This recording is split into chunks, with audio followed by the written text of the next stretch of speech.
Hey guys, very good morning, good afternoon, good evening from wherever you're joining.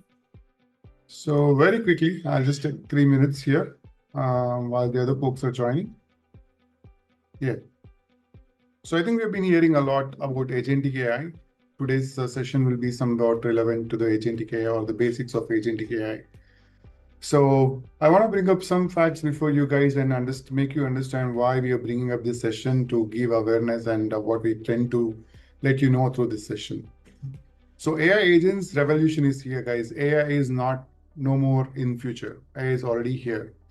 If you look at some of the analysis in the industry, if you see 1.3 billion agents are uh, going to be there by 2028. This is by research by IDC.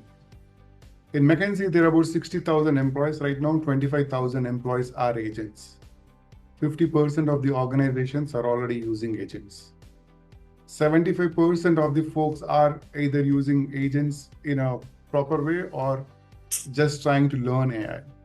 Agents, creating agents. So what we're trying to say here is agents, agentic AI, AI is not future, it is current, it's already been happening. 2026 was a lot of experimentation with AI, agents, Gen AI, and a lot of different things. 2026 is an year of implementation. Lots of money has been burnt, lots of experimentations have been done, lots of mistakes have been identified, lots of corrections have been done. This year, like a lot of big players in the market are predicting, 2026 is going to be a huge year for AI.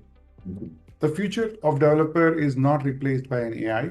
The future of developer is replaced by a developer who can command the AI agents. If you know to command the AI agents, you are in a better shape in 2026. That is why agentic AI is very important and prominent this time. Right now, I brought you some points here in how agents are transforming how current people works. It's requirement gathering, code generation, refactoration, test automation at scale, not just normal, debugging and fixing faster, code review support, documentation and knowledge updates, DevOps and release automation, monitoring and incident assistance, customer support automation. There's a lot of work already being done. All of these areas, agents are being used as we speak. 2026 is going to be even mature. All of these are there right now, at least in 20, 30% or 40% usage. As we go forward, it could become more. The roles are not going away, they are being changed. The new roles are coming into the market, which is like a automation engineer, agent engineer, a solutions engineer, a product engineer, a workflow architect, LLM and agents engineer. So AI augmented developers, AI augmented DevOps engineers, ML ops engineers if you have to go forward. The hiring standards have been changed. The way people hire was different before AI, and now it's completely different. Every aspect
the AI product architecture, we all know that AI agents have various components. The brain of the AI agent is the large language model. LLM. You need to have an LLM of your choice. And I'm pretty sure everyone uses LLM in your day-to-day work, be it ChatGPT or you're familiar with Claude or Llama, Mixtral. There are multiple LLMs, right? So it's very important that you have an LLM. And when you are actually wanting to enhance the output from your large language model, you need to understand the orchestration behind building the AI product. So when I say orchestration, how can you actually build an AI product where you can bring in all the components together and connect them using the right framework and the right tool? So for that, there is data ingestion pipelines, like what is the kind of data which is actually going to flow and interact with the large language model? How is the user going to interact with your LLM? How the model integration happens, and also about what is the tool that you're going to use. When I say tool, what is how you're going to extend the knowledge of the LLM to an external resource. So that is called as tool calling. So what are the various tools that you're going to use, and the memory. You have a memory for the large language model to store the preferences of the user, right? So, in order to build agentic workflows, there are various tools and frameworks which have come in. Some of them are closed source, some of them are open source as well. So, we are going to look into some, very helpful frameworks and tools which you can actually, get an understanding of, and then that will be pretty useful for you, even if you want to build an AI agent yourself using coding frameworks.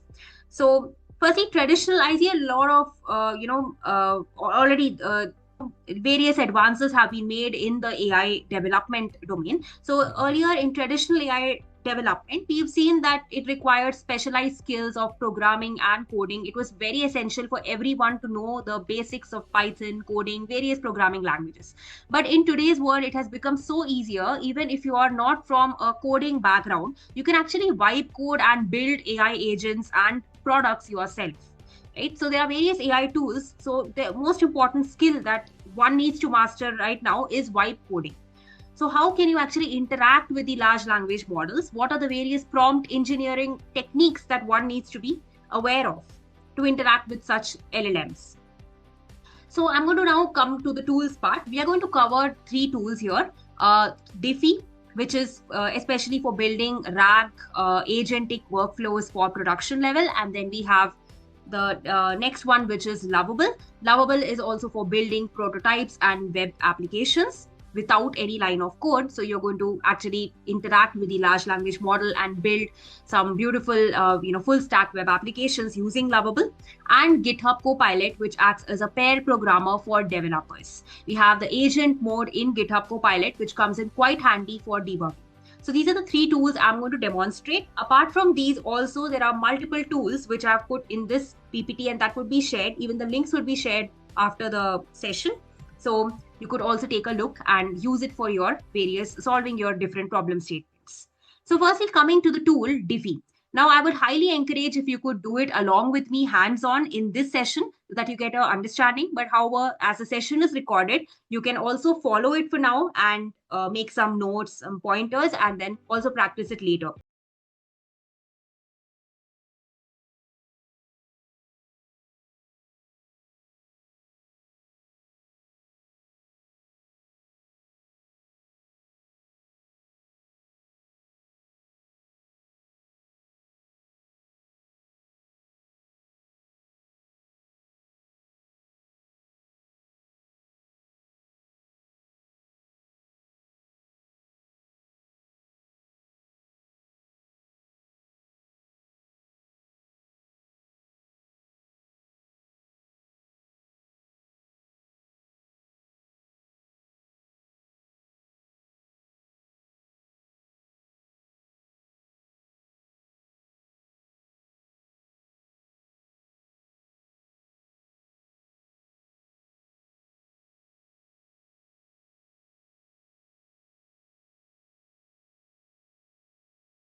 knowledge, there are multiple ways in which you can upload your data. Now, like I've mentioned, when you're trying to build a RAG chatbot, you're essentially trying to interact with your large language model in a way that you want the your chatbot to be able to answer questions related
because we do have a 10-minute Q&A once I complete.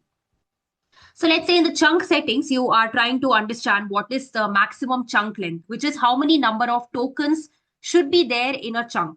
Okay. Now, if you have a single PDF, you might be wanting to divide that into, let's say, 10 different chunks or 10 different sections. Right? And what is the maximum number of characters which you want to be present in one single chunk? It is 1024 for now. Then chunk overlap. What is the offset in order to maintain the context, preserve the continuity and the context between the chunks? How many characters should be overlapping? We have gone with the default, which is 50. Now, index method, economical or high quality. I will recommend you to go with high quality. It is recommended one for getting better responses. Now, when we are trying to build RAG application, we don't want hallucinations to be there. You might have heard of this term a lot when you're trying to build some AI applications, because AI applications, Gen AI applications, when I say the brain is LLM, and LLMs are large language models which are pre-trained already on humongous amount of data. So they might be using their generic reasoning. So when you ask a very domain specific question to them, there are high chances that they will fabricate information. High chances that the LLM will, make up information, even if it is not knowing about it. Right? So that is exactly called as hallucination. You want to mitigate hallucinations. You don't want hallucinations to be happening when you're trying to build an AI agent, let's say. You want to have an AI agent in such a way where you are getting high quality responses. So I would say that the indexing method can be set as high quality. And here it asks you for an embedding model. Currently, it says embed because right now I've signed up with my new account and I don't see any embedding model currently. So if you're not able to find embedding model, the very first step is to actually install a plugin. Right? An embedding model is important right after your data layer, which will be converting the text into vectors. So when you just next of your profile, you see plugins. You can just go to plugins, and in plugins, just go to marketplace here and type OpenAI. I'm pretty much using OpenAI a lot as models, be it for large language models or even embedding models. I want to get OpenAI on. So I just type OpenAI in the marketplace, which is right next to my profile, which is plugins. So I have to install the OpenAI plugin here. The good part is you don't have to worry about any API key to be generated.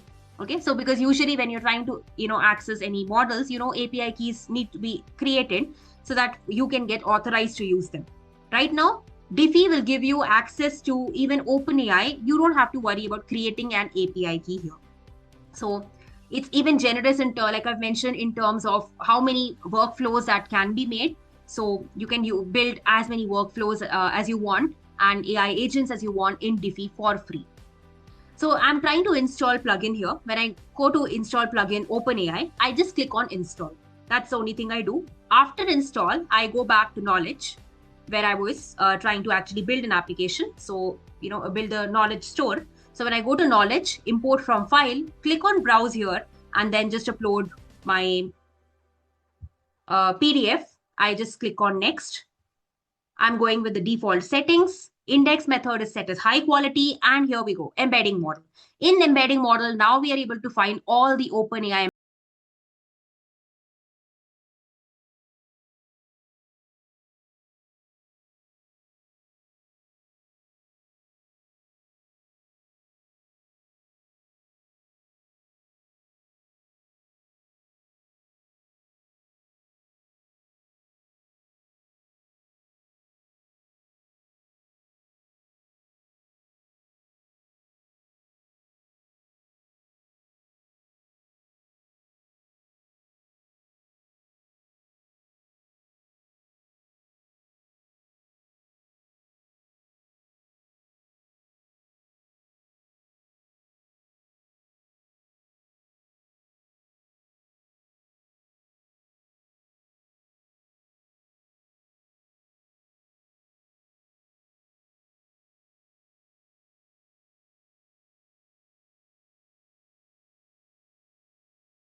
click on the LLM, node here, I can see what model. If I just click on model, I see n number of models available like GPT 5.1, 5.2. Let's say I want to go with GPT 4.1. I click on GPT 4.1 and can play around with the various parameters of the large language model. I'll come and explain about the parameters in the Q&A, let's say. For now, like I mentioned, we are going to focus on building the application.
Article on usage and the result has been generated. So the article was related to empirical study and comparison of models via multi-class classification of tweets. This is exactly what the article is about.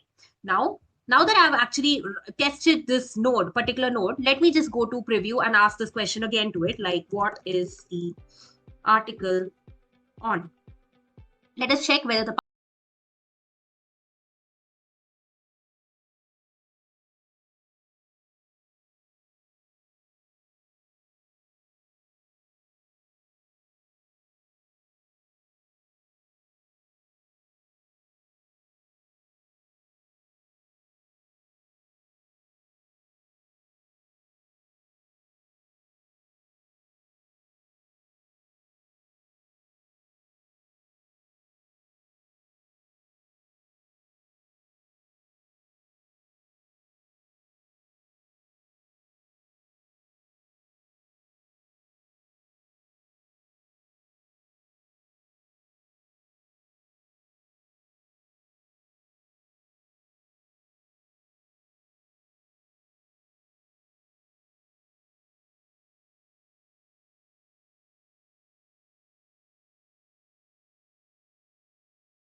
and I'll be demonstrating lovable.dev now. So let's go with lovable.dev, which is, again, if you want to build some web applications, the front end, back end, everything is taken care of.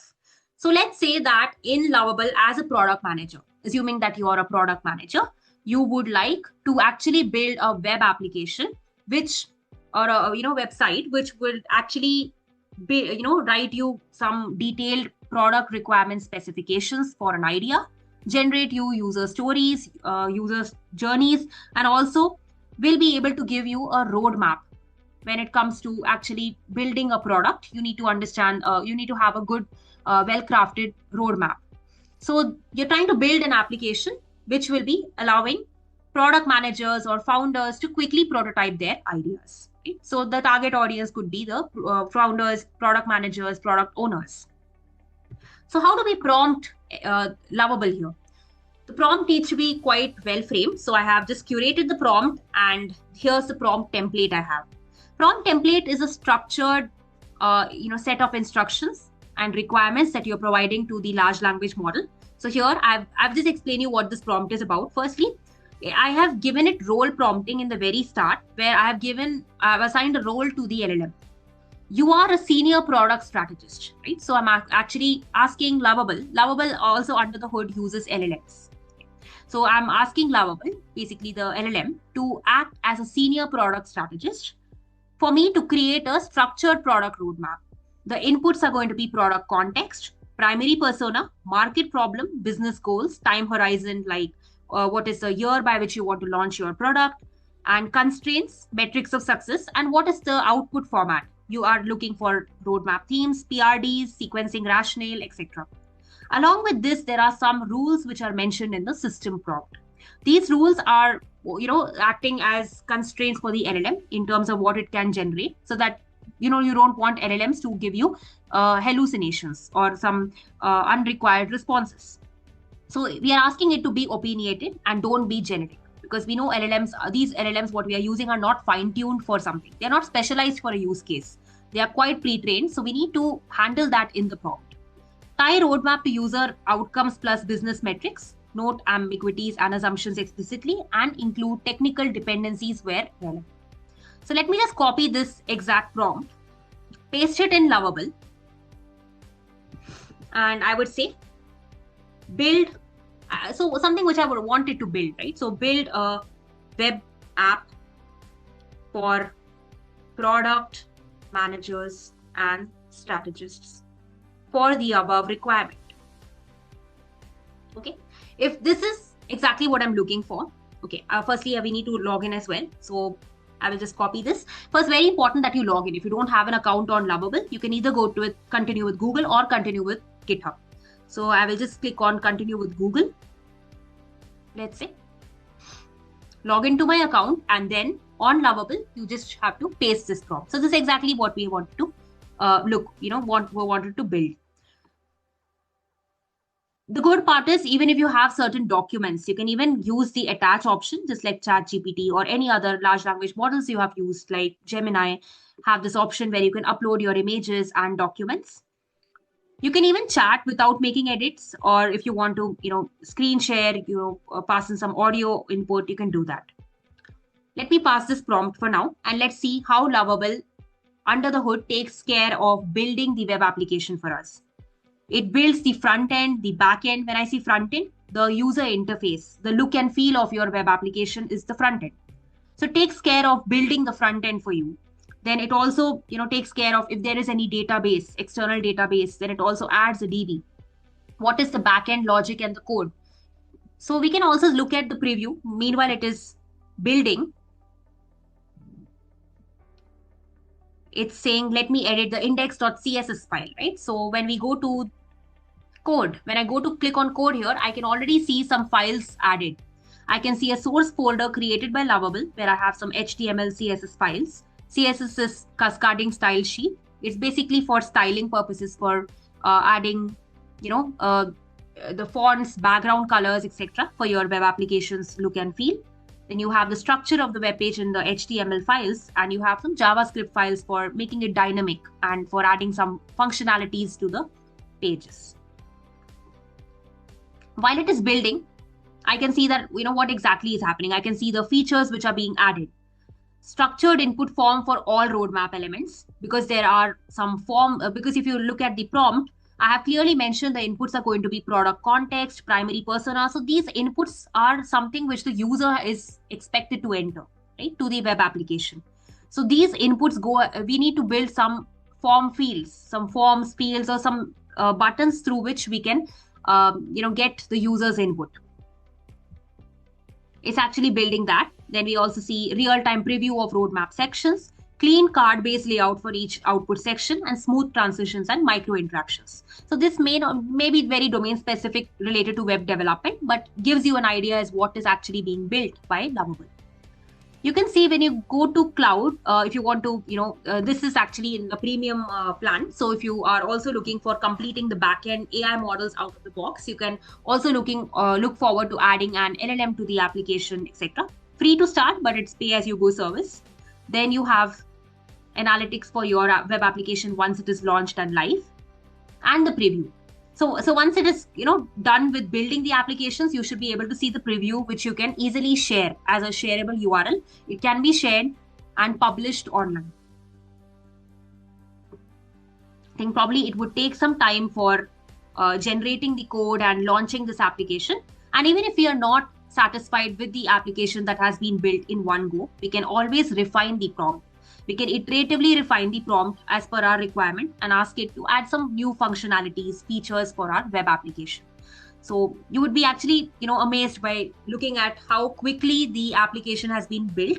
You don't even have to actually delegate tasks to developers, because now with vibe coding, you can actually build using these low code tools. You can actually build web applications when it comes to AI products, when it even comes to AI agents, like we have seen in Diffy. You can make use of the various starter templates to build RAG applications.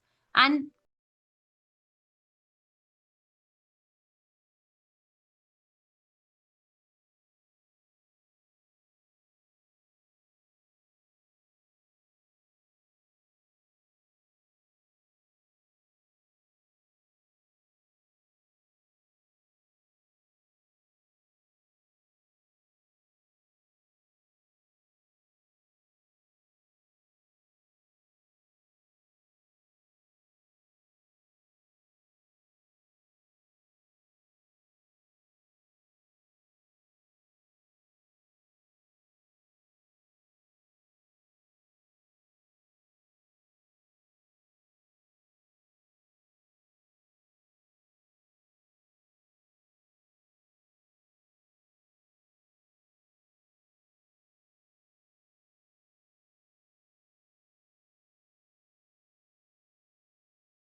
bets per theme, time allocation.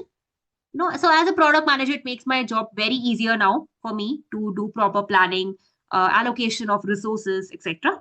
When it comes to even dependencies and risks, very important for us to gauge the risks before we launch the product, and then build versus buy versus partner.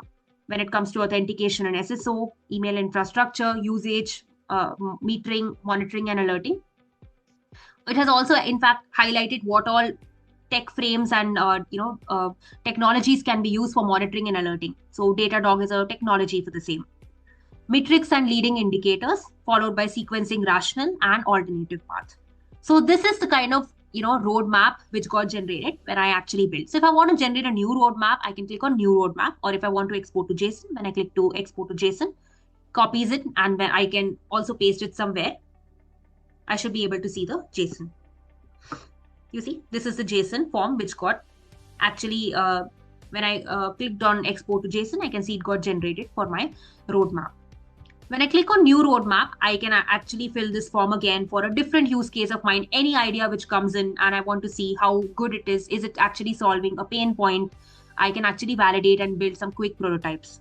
So this was one application I had built. You can actually build your business websites. You can build your different applications and ideas which comes to your mind. Let's say, even if you have resumes, you want to upload your resumes, you want to build an application which will allow users to upload their resumes and get an ATS score for the resume. Even you can build such kind of an application as well, which will be very helpful for HRs out there.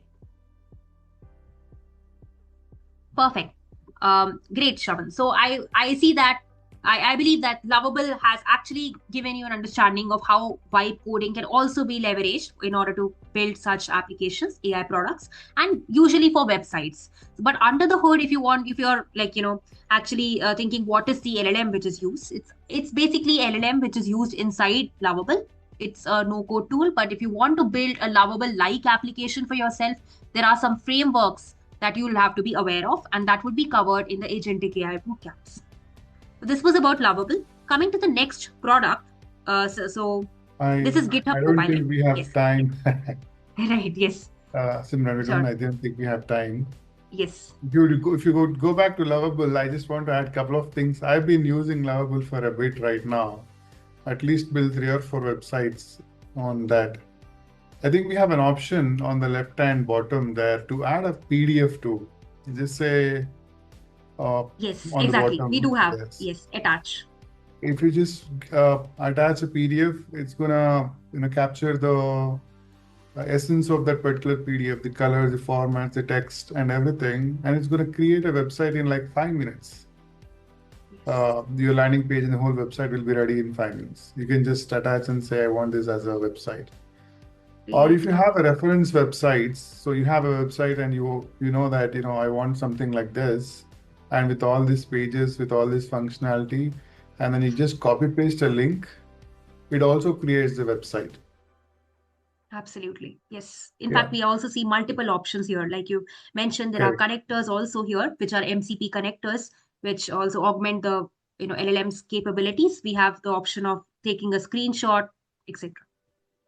And GitHub. I mean, websites, the static websites are very, pretty easy right now. We just need 10 minutes to, not even 10 minutes to create it. The whole time goes in just creating the credentials for Lovable, but then it's very easy. Absolutely. Usually a $25 top-up will give you 100 credits. The 100 credits will be used sufficient to create a couple of websites. Yes, exactly. I think, Simran, we do not have enough time to do another tool. What we can do is we can pause here. You can share the information that you're going to, you can talk about the tools that you're sharing with them. Definitely. Right? Just tell them what that is for. Obviously, they can go back and do their research, or maybe we can put this for some other time. Definitely. Sure, Sharat. So I would say that take questions. Yeah, close good. Yeah. Right. So I would say that now that we've also looked into 2 tools, Diffy and Lovable, there are plethora of tools as well. One of them being GitHub Copilot, used in enterprises especially. It's pretty good for when it comes to coding and when you want to build applications. It's not just limited to coding, but even if you have to understand the code base. Let's say you're a new joinee in a team, completely new legacy code base. You want to understand, get a quick documentation for it. Then you can make use of GitHub Copilot. It makes it very easy for debugging, for understanding the code base, generating the documentation for you all. It acts as a productivity booster as well, in fact, and it's capable of understanding any language, be it Go, Rust, Java, Python, etc. You can check out GitHub Copilot. It has multiple integrations in various IDEs. So if you are from the technical background and you are already aware of IDEs, which are integrated development environment, like VS Code, Visual Studio Code, or which is a Microsoft product, or if you are someone who uses, let's say, Cursor and Windsurf, you can even integrate Copilot easily there. Then we have Cursor. Cursor is also an AI-powered code editor and assistant, similar to VS Code. So if anyone who is already aware of VS Code, they will find Cursor pretty easy. They are also Cursor also has an agent under the hood, coding assistant basically, which goes through your code base, helps you to debug any kinds of errors which are arising, and optimize your code. Along with that, seamlessly integrate into your development workflow.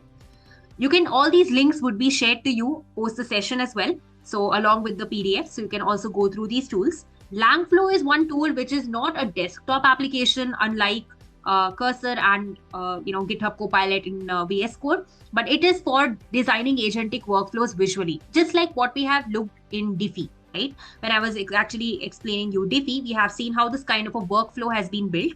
So same way, Langflow is also one of the tools with some starter templates that you can go with, and it allows you to create some handy agentic workflows like these, and they are drag and drop tools. Good part is you can actually look into what all are the different integrations when it comes to MCP, what are the various vector databases available in Langflow, and open source ones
access to even when it comes to deployment. So when you talk about production environment, streamlining the entire CI/CD, the pipeline is all taken care of in Lovable. So I have used it majorly for building full stack applications for my projects in general. But talking about in the enterprises, I have touched upon GitHub Copilot in my day-to-day for building applications, for code debugging. So that is also majorly used. But even for streamlining the deployment to production workflows, Diffy is also one of my go-to platforms, which I have built one application and deployed it to production. And it was pretty good because there we see multiple deployment options. So good that you have brought this deployment and the production concept, because I think when I was demonstrating you Diffy, I just told you about preview, but there is this publish icon. When you click on publish and you click on this publish update, you should be seeing multiple options here: run app, embed into site, open, explore, etc.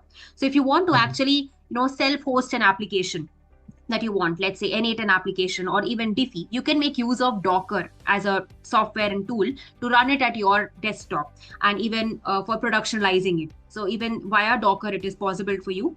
If not, the most simplest way is to integrate into your existing website that you have, the code of it, or run app. When you go to run app, it will give you a shareable URL like this, which is already deployed on the instance of Diffy, and you can interact with this application.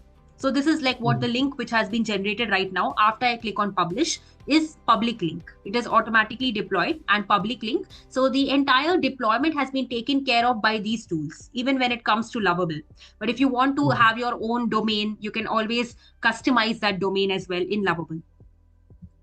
Right. And in Diffy, you've also shown how we are able to pick and choose the models that we need, right? And again, coming back to the question of production readiness and deployments, enterprises tend to have their accounts locked down, right? And even licensing. So we just need to have a very clear understanding of what the licensing model looks like and how the security is set up. So using Diffy, how would we able to go and work with the security constraints and the account constraints that we have in production environments? Yes. So my suggestion is, before using any of the tools, it's always good, like even when it comes to Diffy, Lovable, or even Cursor, Copilot, it's always good to have an enterprise license. So even when I say like I'm using GitHub Copilot, we have an enterprise license. So where we using the enterprise license, it's quite secure when it comes to using that for our day-to-day tasks related to coding and debugging or building applications. The same goes even for Diffy and tools alike. So you can consult with the data governance team for understanding whether the tool also complies and adheres to the standards. But I would say it's pretty secure tool when it comes to the standards of security, like HIPAA or GDPR, the security compliance. In fact, in Diffy, if you just go to Diffy, I would like to show you, there is this documentation of Diffy. They have a quite good documentation when it comes to the security principles. So they have mentioned about this trust center. I think this would give a better understanding before using any tool. So always check out the documentation related to the tool and look into what are the compliance standards. So like rightly mentioned, GDPR, ISO, SOC 2, they have all these compliance adhered to.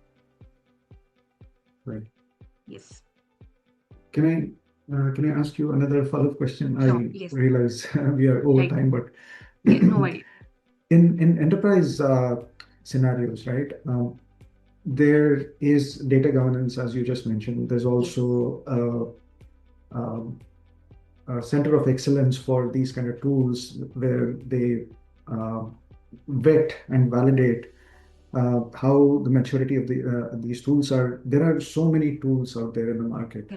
And my question is, how do we validate which tool is legitimate and which tools are enterprise ready and have enough maturity levels that they can be considered and pushed into the set of arsenal of tools that are made available within the environments? Got it. Yeah, quite good question. I would say that it also boils down to we have to look into whether it is completely open source or not. So if you're actually Mhm. going with an open source tool for your application, building it, we usually go to the GitHub repositories. So any tool would have their GitHub repositories. We have to vet their GitHub repositories as well, check what is the maturity there.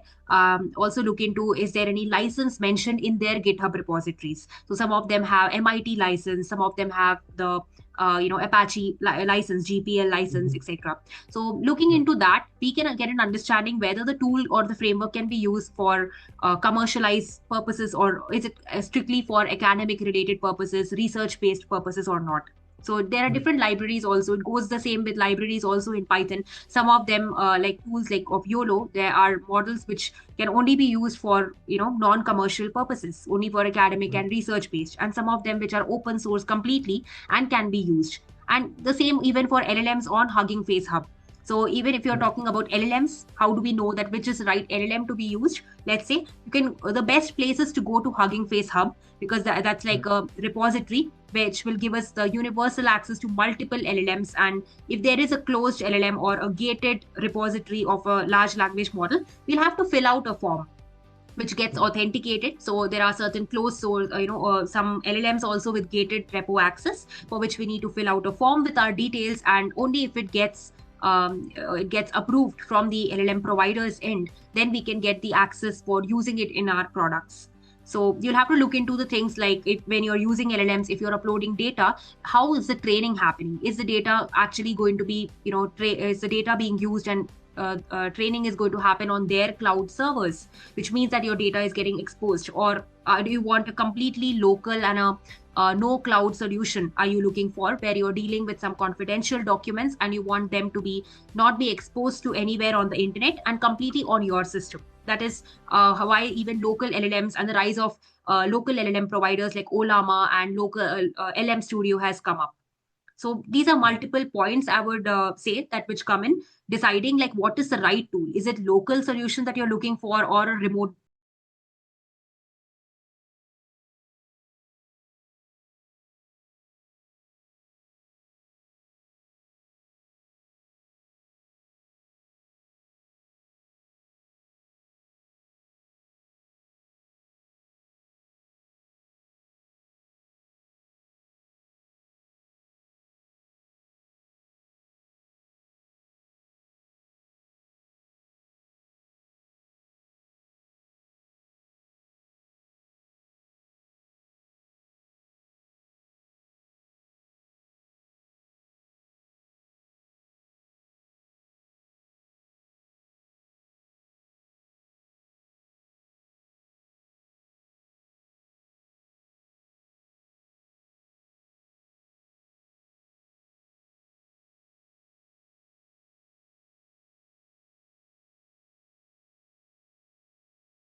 MongoDB and the database side into the AI side, I would definitely encourage you to start with large language models, understanding the various fundamentals of generative AI. Like we have discussed the first session before this by Agile Fever, where I had covered about the various layers in building an AI product.